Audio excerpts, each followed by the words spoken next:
Well, hello, I'm Janet Morena, Executive Director of Priests for Life. Welcome to Just Ask Janet. I hope you're enjoying now catching my show in the evening as opposed to the afternoon. I just think it gives us more time to visit with each other, right? In the out of work, you've had your dinner, and now it's time to just listen to Janet and my guests.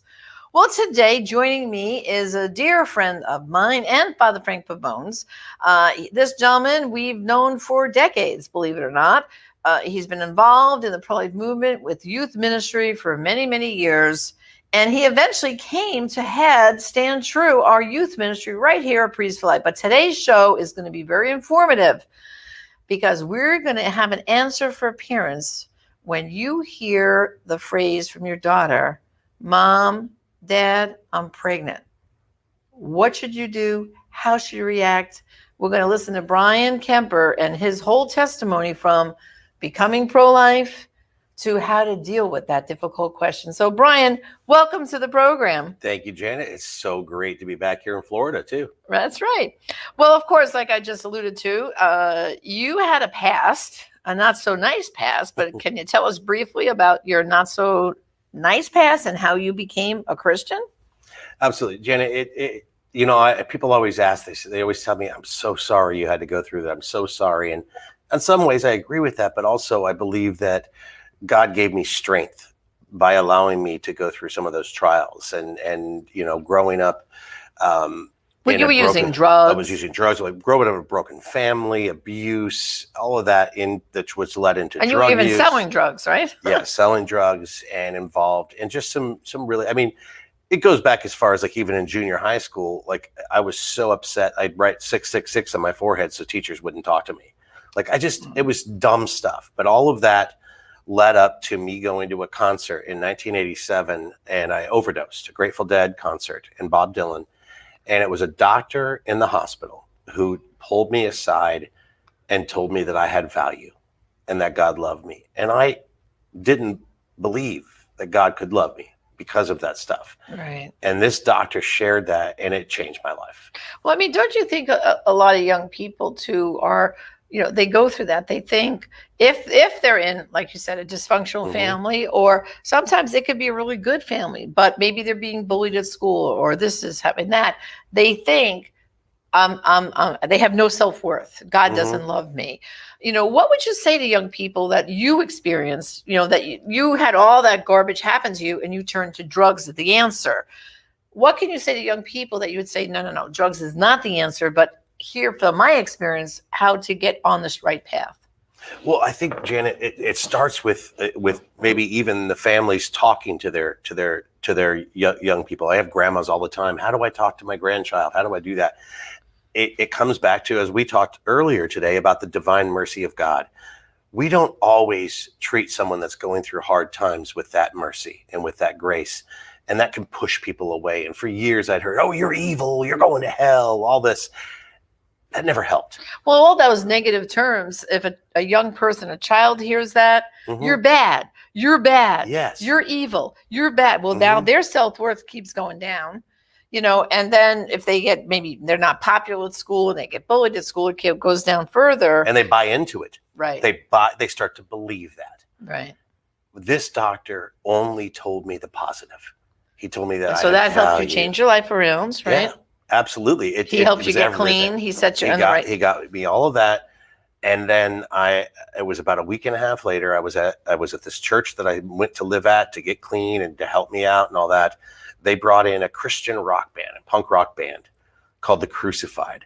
And I was really into music. And when I first went to the church, all I heard was like Amy Grant and stuff, and that wasn't for me. Like it just wasn't. But you figure you OD'd at a Grateful Dead concert of Bob Dylan, and now you're hearing a Christian rock band. Exactly. So there was like a contrast, like, oh, there's cool Christian music. And they had a T-shirt, and it was funny because I went up. These guys were in high school at the time. They're still friends of mine now. This is back in 1987. They were in high school. And they had a T-shirt and it said Gal 220. And I walked up to the booth, and the drummer, his wife, actually was his girlfriend back then. I said, who's this Gal 220? And she just laughed and she goes, Galatians 2:20. I didn't know what Galatians was. You didn't know the Bible but existed. I asked, right? and it was like For I have been crucified with Christ. I no longer live, but Christ lives within me. And I looked at her, I go, that's what just happened to me. Right. And so I go back to listen to the band, and they start playing this song called The Silent Scream, based off of Bernard Nathanson's video. Of a baby being Yes. aborted. Right. And so I ran back and I asked, and I got that t-shirt and I got the cassette tape. And I just put it in my Walkman and I listened to it every day. And that was the seed. And I wrote a chapter about this in my upcoming book, about that seed being planted for me to be called to pro-life work. Wow. And of course, you started Rock for Life, which, as we know, Yeah. was very popular, doing these rock concerts, pro-life concerts nationwide, and all kinds of pro-life swag, from t-shirts to buttons to stickers. And then eventually, of course, you came to Priest for Life, heading up Stand True, our Christ-centered youth ministry, which we're so glad to have you, of course. But, then life changed for you. You're a father of how many children? Just 7. Just 7, okay. Just 7. And the oldest is how old? She is 22. Okay, and the youngest? Is 9. Okay, so we got a big span, 7 children. But your oldest daughter, who I know, Kimberly, one day came home, and I think when we say what she told you was a response that so many pro-life and Christian parents do hear and fear and cringe and react and don't know how to react, and sometimes can react in the wrong way. So tell us exactly, take us right into that scene of what Kimberly did, what she said, and then your reaction. Kimberly's mom called me and said, you need to get here. When you get home, you need to see Kimberly. And so I walk in, and she said she's in the hallway crying. And I walk in, and she's in a ball on the floor, bawling. And she just looked up to me and she said, Daddy, I'm pregnant. Now, just pause that for a moment, because the now obviously your wife, Carrie, knew, because she called you, got to get over here right away. It's this family crisis. She's crying hysterical, looks up at you and says, Daddy, I'm pregnant. Now, that's a scene where we have to pause for a minute, because the next moment is so critical, because a parent's reaction to the Mommy, I'm pregnant, Daddy, I'm pregnant, your next reaction can either tell that little girl, that your teenage daughter, Mommy and Daddy want me to get an abortion, or Mommy and Daddy are going to help me through this. Like, they're hysterical out of fear. And so tell us now, what was your reaction? Instantly, a flashback to 1999, sitting in a room with Judy Brown and Kathy, her daughter. Right. And them telling us the story of her first words when Kathy said to Paul and Judy Brown, I'm pregnant, out of wedlock, and mistakes that were made and such. Instantly, and I just looked down at her, and I grabbed her, and I hugged her, and I just said the words, I love you. That's it. I love you. She said, Dad, aren't you mad? I said, no, you just told me I'm a grandpa. Right. And it was just, there was no need to talk about anything else at that moment. Nothing else. I didn't have to point out sin. I didn't have to. That happened a long time ago. What needed at that moment is my daughter to feel like she was the most important human being on the planet to be at that moment. And that I loved her no matter what. We're going to get through this together. Yes, absolutely. Like, okay, you're pregnant. It's an unexpected event, but it's still an unexpected blessing. Yes. Because again, if we truly believe that every child is a blessing from the moment of conception forward, then when you hear the news for the first time, a parent's reaction is so, so important, because all the other questions can come after that first reaction. Yes. But if that first reaction is, what?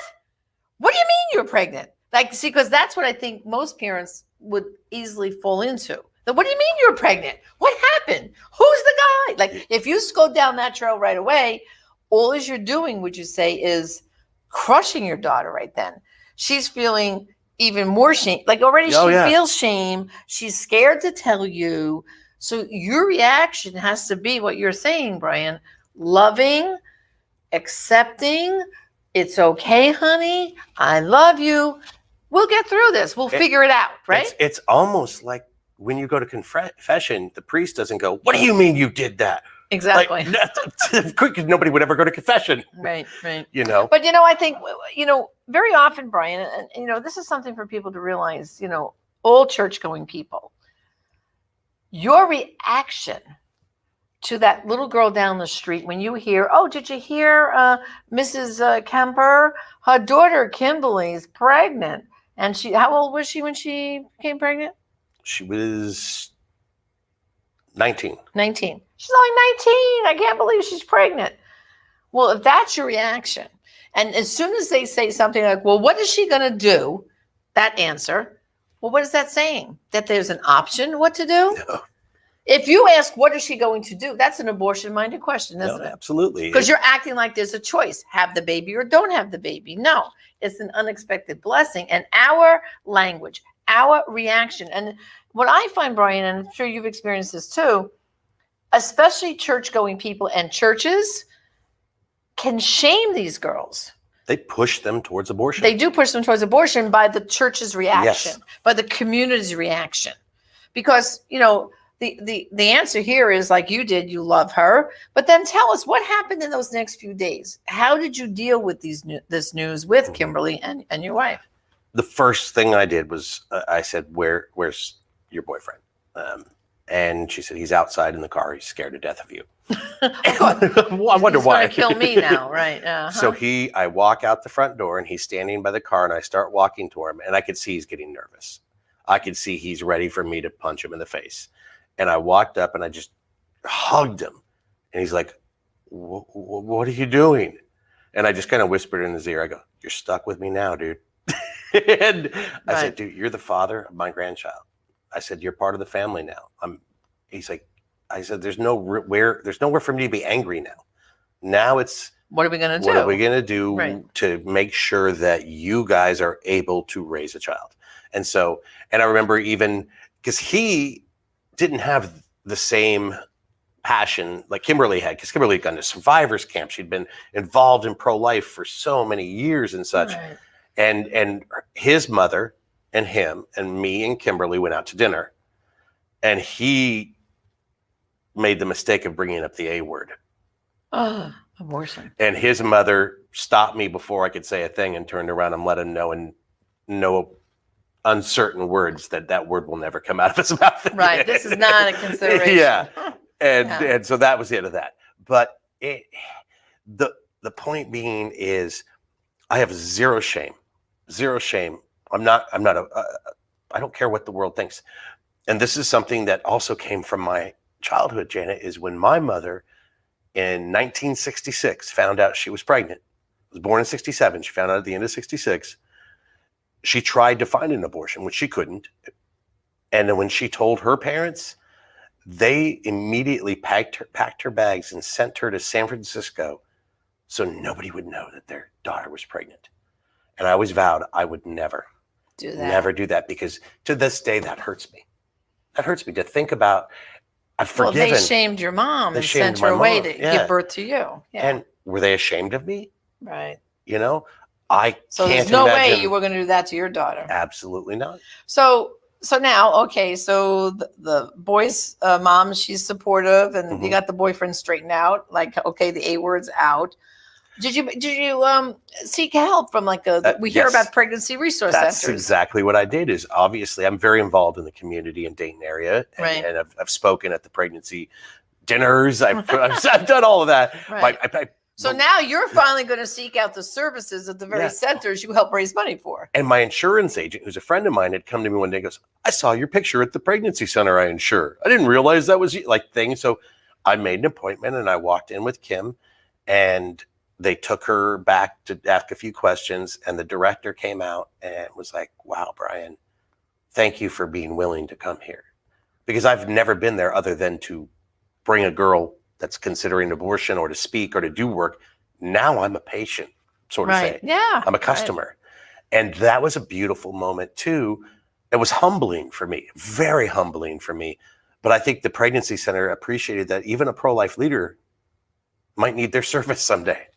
Right. And that was, and then we got to go to the ultrasound, and that just, That's when I Well, fell in love once with my. Yeah. Well, once you hear the baby's heartbeat Mm. and you see that baby, it's that's it, right? I mean, Oh, the bonds absolutely. and everything.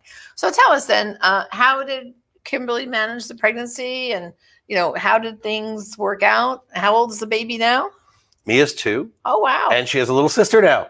Oh really? So yeah, and they just bought their first house, and it's just exciting to see. It's really. So she and the boyfriend then stayed together. They stayed together. They're getting married, and yeah, and it's been great. And it's funny because she had, for a while, when she got like 17, 18, she wasn't so involved as much anymore. Now every time she reads a pro-life article or sees something, she sends it to dad. Okay. So yeah, it's great. And it's what's the funnest thing in the world, Janet? Spoiling your grandkids. Spoiling I know that. I Spoiling your got the grandchildren. loudest toy I could get for the first Christmas just to annoy Right. the parents. Well, you know what? Just the other day, I was having a conversation with someone who had been out Simon counseling for many years, and she said, like, when people ask me why I do what I do, her response was, well, because I'm saving babies. And then her next remark was, well, those babies grow up. And she said, I had kept in touch with a couple of them. And she goes, one of them is now a pharmacist. Another one is just graduating college. So she said, it's kind of like there's such a beauty to it all that if people would just understand, give life a chance, give that baby a chance. And in fact, because of Facebook, another person I know, I had them on the Defending Life show a number of years ago. And she was in a situation where she was date raped in college and became pregnant, and she decided to keep the child, and her parents were supportive. Well, that boy, he just graduated high school. That's awesome. And years later, when he was about 5 or 6, she ended up getting married, and she's now has like 4 boys altogether. And so it all turned out great. But sometimes in that scary moment when your daughter says, I'm pregnant, you can't think beyond. You know what I mean? But if they could just see to the other side of things, to know that God will give you all the strength that you need. It will work out. And like I said, it might be an unexpected blessing. Still a blessing. Right. And it's that one story about the boy who just graduated high school. It was his grandfather who first coined that expression with me, because he came to me and told me about the whole thing with his daughter. And he says, well, Janet, we weren't expecting it, but it is an unexpected blessing. And I think that is just such a good way of describing the whole situation. And I think people, Janet, sometimes I use this analogy. I think people need to understand and remember what their own hearts and their own thoughts are sometimes. If at any moment you knew a room full of people could know every single thought in your heart and your mind, you'd run out of that room as fast as you can, wouldn't you? Right. None of us are innocent. No. We're not. And that's why we need Jesus. Yeah. That's why we need him. And so we have to give that grace to our children. Yeah. So young people. Okay. So now, what would you say? Okay. Because, in all these circumstances, they don't all end up like Kimberly's. Kimberly was lucky. Her and the boyfriend ended up staying together, had a second baby. Now they're getting married, going to buy a house. But in some cases, the girl's kind of left. The boyfriend skips out. Excuse me. And, what would you say to the young people? Because you've dealt with a lot of young people and a lot of these unexpected pregnancies. What's the scenario when it doesn't always work out like peaches and cream? I mean, there's obviously the adoption option, and some of these girls do raise the babies by themselves with their parents. But what have you noticed among young people? Well, I will tell you, in doing music festivals, touring for years and years with Christian bands, I'd get young people that come up, and a lot of times referring them to their local church, their local Right to Life group, there's always people that are trying to help. I would say you could always go to, your local pastor, your local priest, and talk to them. There's going to be resources. There's going to be people. I don't think I know a Catholic church in the country where someone's not going to step up and go, we got you. We got you. What do you need? Do we need to find you a room in someone's home? Until, do we need to find you this? It's going to happen. We do so much with these pregnancy resource centers. And like, we have a big building in our town where you have diapers and clothes and all of these things you can go get. Right. And all these things. reach out to someone. Reach out to someone. Call us.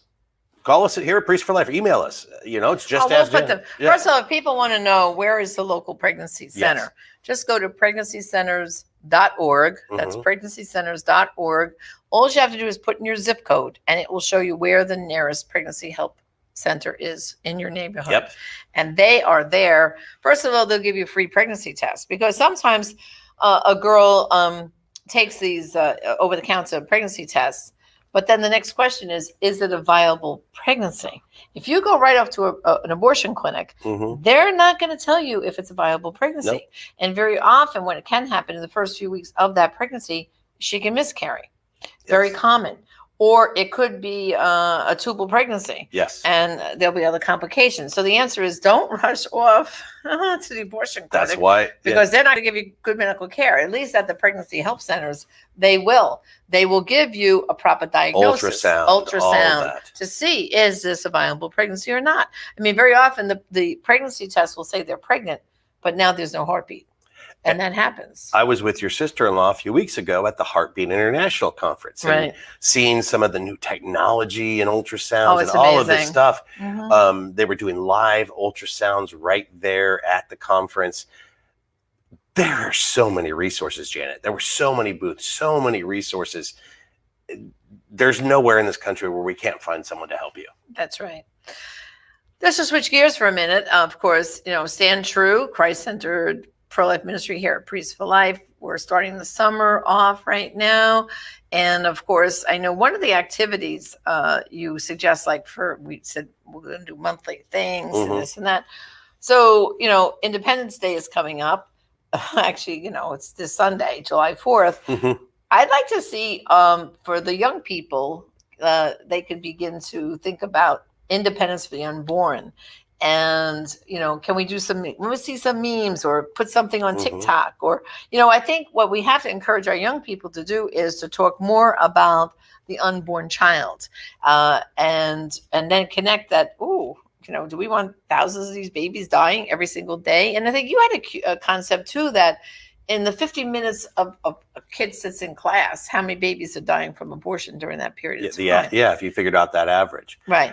And yeah. so many people don't even think of it like this. See, I think when people talk about, you're going to talk about abortion among teenagers and young people, they think you're going to get into this whole graphic discussion, but it's not, right, Brian? I mean, there's so many ways to talk to young people about life, isn't there?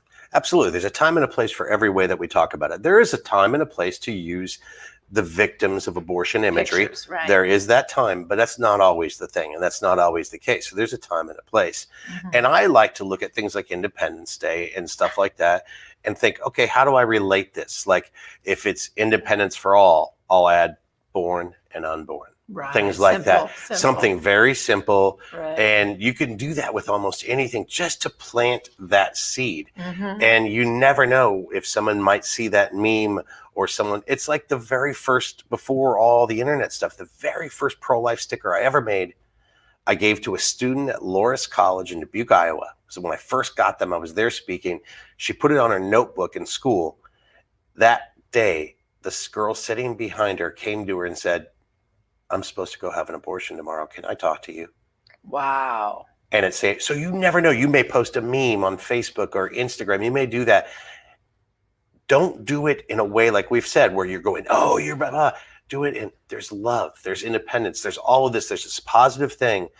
And be open to talk to people. And if, let's say you're not as educated on a lot of people aren't and stuff, and you get someone coming onto your page, your social media, and it's a question you not quite answer, just ask Janet, just ask Brian. I promise you, we'll get back to you. We have a team of people that answer every comment that we can find on there. And if you message us, we can help you reach out and be educated for that. Well, I know one fun kind of summer activity I know you've always encouraged young people to do, and I'm sure in your website you'll have it coming up, especially later this summer, is sidewalk chalking. Tell everybody what sidewalk chalking is. Sidewalk chalking, it's great because it's like graffiti, but it's not.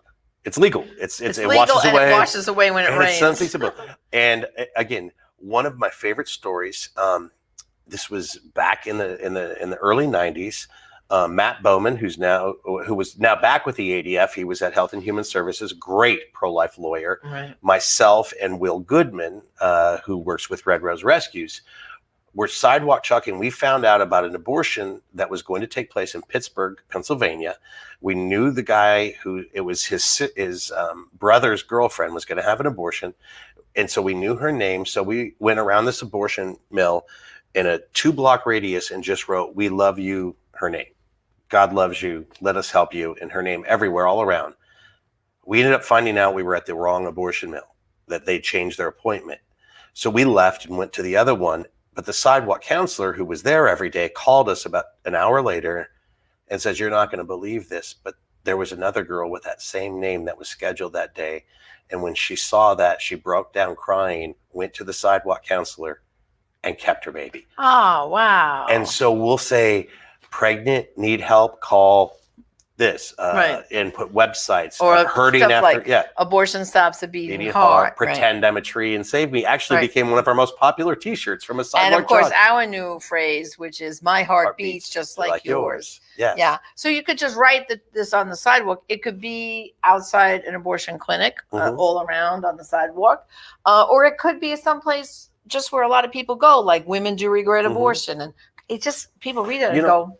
It Janet- causes them to think for a moment. We're working on, and it's going to be coming in the next few months or so, a new Stand True website. Right. So what we'll do is, because we're going to post that, I'm going to start taking a collection of some of the best sidewalk chalk art and things, and I'm going to do a gallery of ideas that you can do. And you could go to the dollar store for $1 and get a little bucket of sidewalk chalk Sidewalk chalk. I know. for $1. And it gives you a great way to give a pro-life Mm-hmm. message, but also fun. And so the website, of course, is standtrue.com. And like we said, between now and the end of the year, it's going to go through a whole revamping. But they also can go to our store, prolifeproducts.org, where they will see a huge collection of a lot of these T-shirts that you have designed, Brian. And right? some of those end up as sidewalk chalk art, or because the of phrases, the the well, even the phrases, yeah. picture in the sidewalk chalk art originally, "Pretend I'm a Tree and Save Me," was our friend Sarah who did that, and we asked her, "Can we use that?" And so we had it kind of revisioned with my artist, and became a very popular T-shirt. Right. Well, Brian, thank you so much for Absolutely. joining me today for this conversation. And to Kimberly and the grandchildren are Mia and We have Mia, we have Wyatt, and Kimberly's children are who? Mia and oh my gosh, I just said Coraline accidentally. My daughter's name. that's the youngest daughter. Charlotte. It's Charlotte. Charlotte. I Okay, mix her so up with Kimberly Coraline. has Mia And Charlotte. and Charlotte. Well, give them all our love, our blessings, and thank her for her standing up Mhm. for life. I mix up my kids with so many. I know, too many children, too many grandchildren. Well, brothers and sisters, thank you for joining us on Just Ask Janet. And remember, there are some abortions only you can stop, and some lives only you can save. Join us again next time. God bless. I will be silent no more.